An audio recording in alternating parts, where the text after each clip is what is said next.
निर्जला एकादशी व्रत कथा इस प्रकार है। पद्म पुराण में निर्जला एकादशी के महत्व का वर्णन करते हुए भगवान श्री कृष्ण जी जब पांडवों को एकादशी व्रत का महत्व बता रहे थे, उस समय जब युधिष्ठिर ने भगवान श्री कृष्ण जी से कहा कि हे जनार्दन, आप निर्जला एकादशी का जो फल और विधान है वह बताइए, तब भगवान श्री कृष्ण जी ने कहा कि जेठ मास के शुक्ल पक्ष की एकादशी का कैसा प्रभाव है वह शास्त्र और धर्मों के ज्ञाता वेद व्यास जी से सुनो। श्री वेद व्यास जी ने कहा कि हे कुंती नंदन, जेठ मास के शुक्ल पक्ष की एकादशी को निर्जला एकादशी कहा जाता है।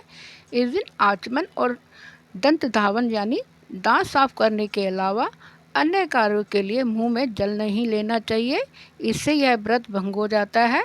इस दिन सूर्य उदय से लेकर अगले दिन सूर्य उदय तक जल ग्रहण नहीं करना चाहिए।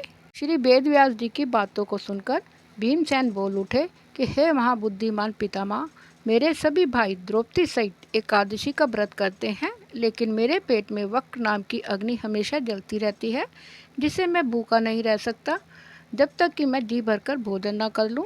यह अग्नि शांत नहीं होती।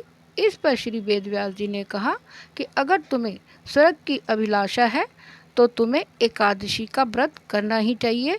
भीम के ऐसे कहने पर श्री वेद व्यास जी ने कहा कि फिर तुम पूरे साल की एकादशी का फल देने वाली निर्जला एकादशी का व्रत जरूर करो। श्री वेद व्यास जी ने कहा कि भगवान विष्णु जी ने कहा है कि जो व्यक्ति निर्जला एकादशी व्रत का नियम पूर्वक पालन करता है वह करोड़ों स्वर्ण मुद्रा दान करने के बराबर पुण्य प्राप्त करता है।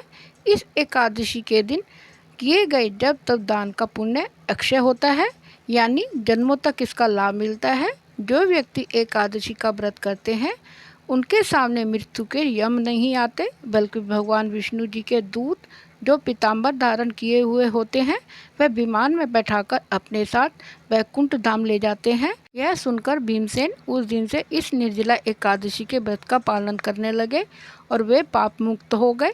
इस एकादशी को पांडव एकादशी, भीम एकादशी और भीमसेनी एकादशी के नाम से भी जाना जाता है।